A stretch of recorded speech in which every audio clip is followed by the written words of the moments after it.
knew she was the founder of Planned Parenthood, but I had never really gotten into who is Margaret Sanger in a deeper way to understand her mind and how she arrived at the choices and at the mental decisions and attitudes that she had. And so it was, I have to say that studying it and looking into her life in a deeper way brought me to such a dark place. It was just, it really emphasized, how desperately she needed Christ.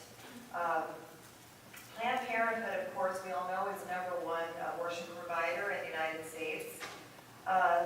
Margaret Sanger will soon be praised by Hollywood as an icon and a hero. The film is based on Ellen Feldman's book, Terrible Virtue, which is about Sanger's life. The good news is it's being produced by an independent film company because it's so controversial that no one else would touch it. I find that kind of encouraging for Hollywood because normally that certainly wouldn't be the case when it comes to issues like this. So sadly, and we're all familiar with Andy Griffith and Opie Taylor and Ron Howard, who played Opie. He'll be the director of this film, which is sad for all of us, I think, because we all fell in love with the character Opie from the Andy Griffith show. I think we all should pray for Ron Howard. We all should pray that God would get a hold of his heart and his mind and that he would change it and not do this. So I would just ask you guys to pray that God would turn it on his head and reshape his thinking and save him, help him, rescue him. Hollywood appears to agree with Margaret Sanger that not all human beings are created equal, while claiming to care about the rights of all women, as long as they are already born.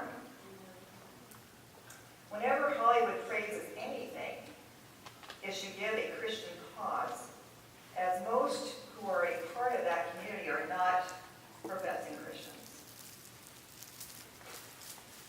During the DNC convention, it just really broke my heart.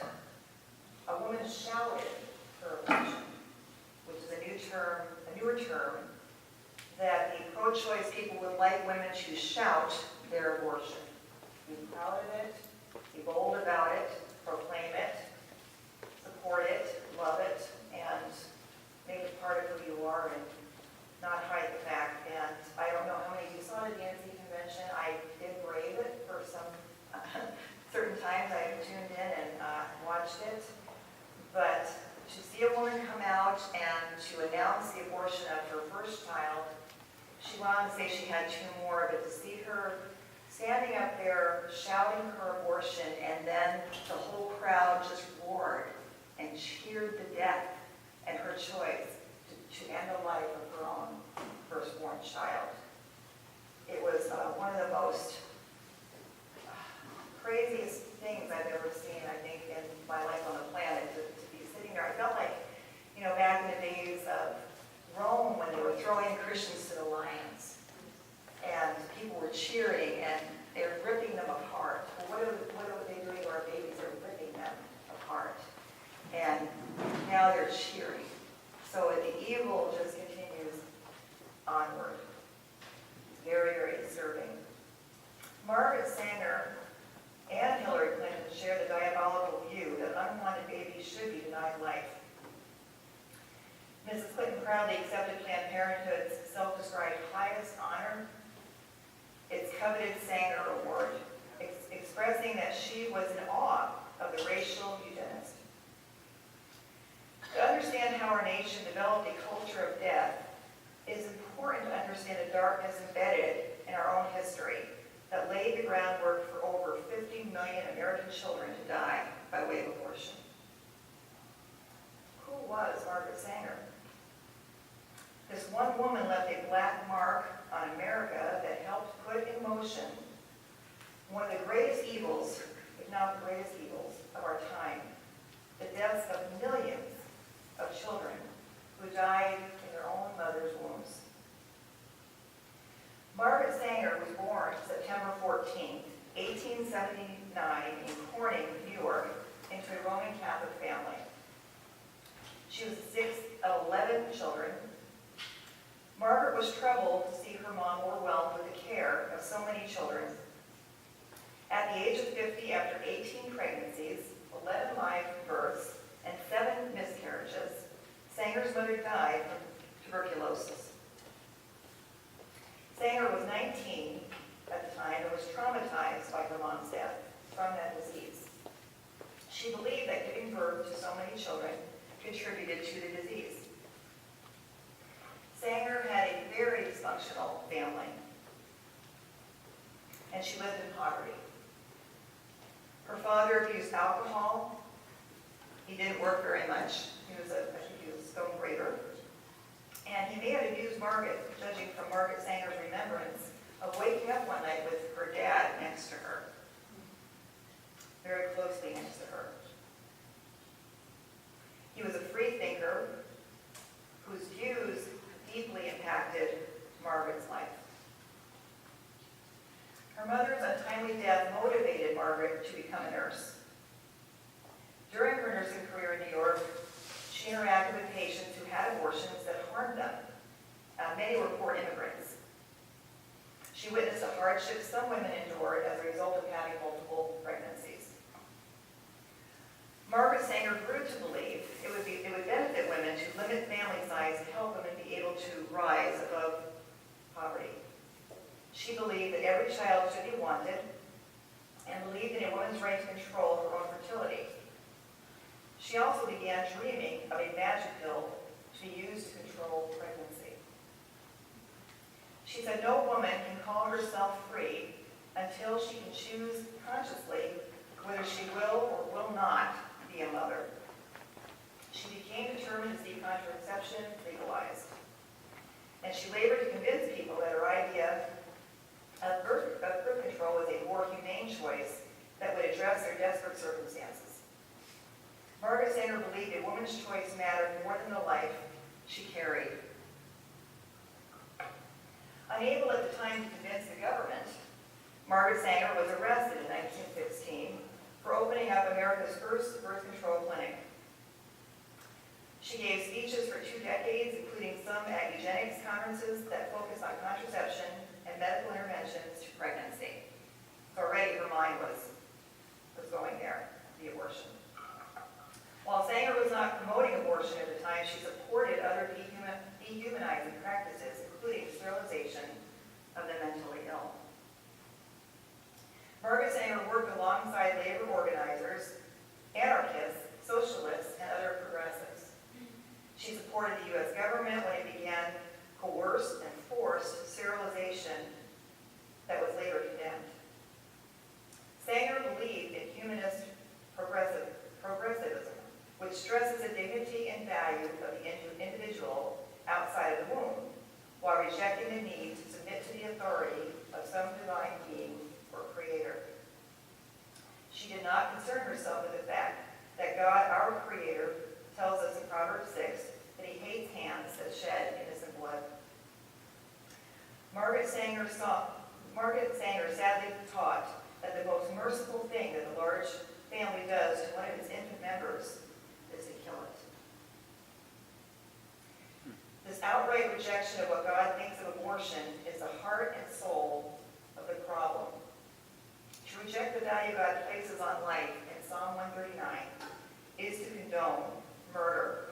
Michael Card wrote a very, very profound song decades ago entitled Spirit of the Age. I'd like to read you the lyrics to it because it's quite powerful. And it really has impacted my thinking early on when I first heard this song. It's just so powerful. I thought that I heard crying coming through my door. Was it Rachel weeping for her sons who were no more? Could it have been the babies crying for themselves, never understanding why they died for someone else? The voices heard of weeping and a wailing. History speaks of it on every page, of innocent and helpless little babies, offerings to the spirit of the age. No way of understanding the sad and painful sign Whenever Satan rears his head, there comes a tragic time. If he could crush the cradle, then that would stop the cross. He knew that once the light was born, his every hope was lost. Now every age has heard it, the voice that speaks from hell. Sacrifice your children, and for you it will be well. The subtle serpent's lying, his dark and ruthless rage. Behold, it is revealed to be the spirit of the age.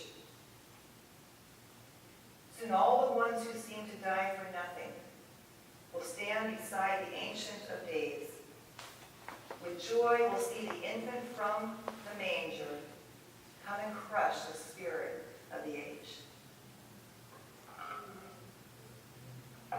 Margaret Sanger ignored Psalm 139, not understanding it to be part of God's love letter to mankind.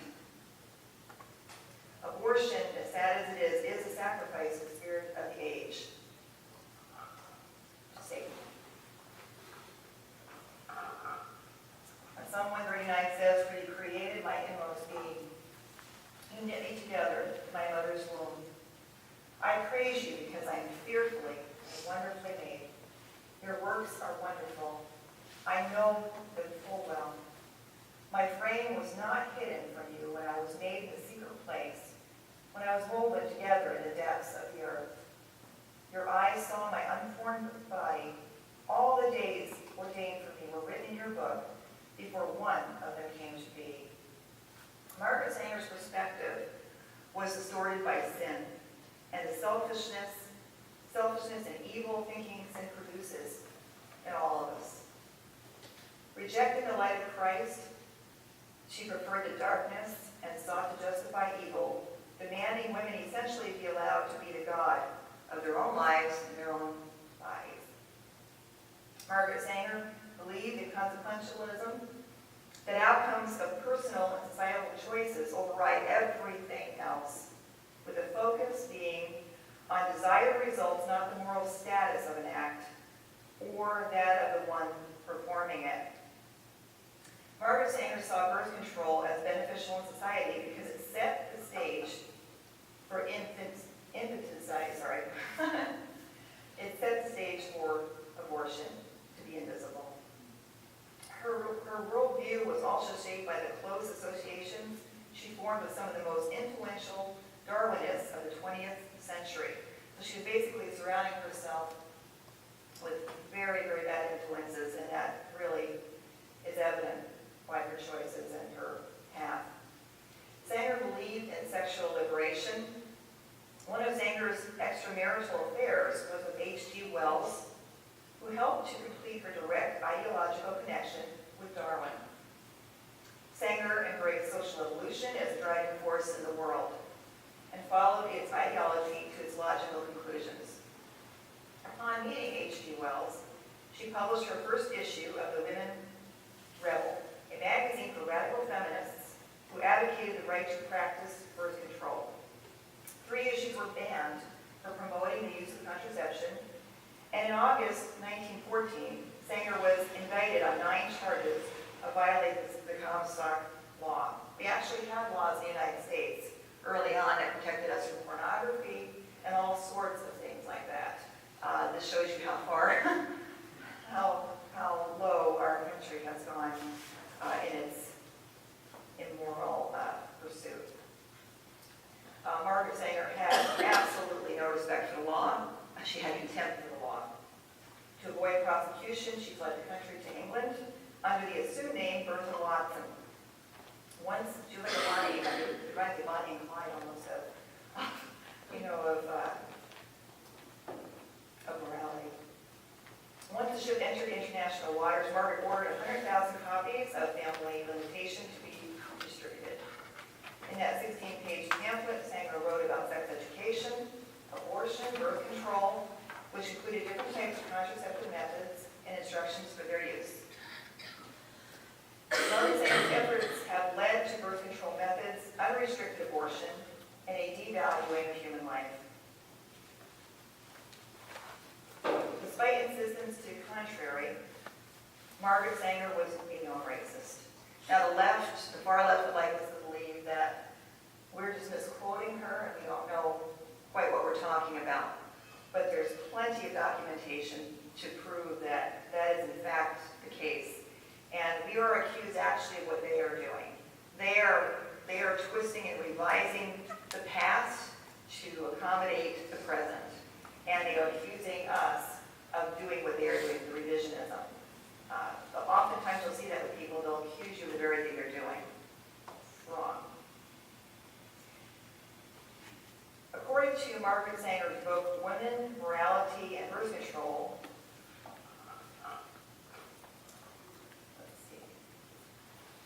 Margaret wrote, we should hire 3 or 4 colored ministers, preferably with social service backgrounds and with engaging personalities. The most successful educational approach to the Negro is through a religious appeal. We don't want the word to go out that we want to exterminate the Negro population. And the minister is the man who can straighten out that idea if it ever occurs to any of their more rebellious members. In 1926, Margaret Sanger spoke at a Ku Klux Klan rally in Silver Lake, New Jersey, which is very well documented. Following this invitation, Sanger describes her elation after receiving multiple speaking requests from white supremacy groups. She writes of that experience on page 366 of her book, An Autobiography. And here's what she says. I accepted an invitation to talk to the women's branch of the Ku Klux Klan. I saw at the door dim figures parading with banners and illuminated crosses. I was escorted to the platform, was introduced, and began to speak. In the end, through simple illustrations, I believed I had accomplished my purpose. Following that, dozens of invitations to speak in similar groups were received by Margaret Sanger. Planned Parenthood clinics are strategically planted in minority communities, targeting blacks and impoverished minority groups, and abortion remains the leading cause of death for the black community.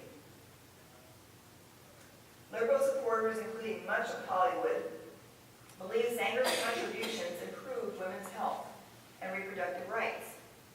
Without question, Sanger's work contributed to abortion, eugenics, and population control movements.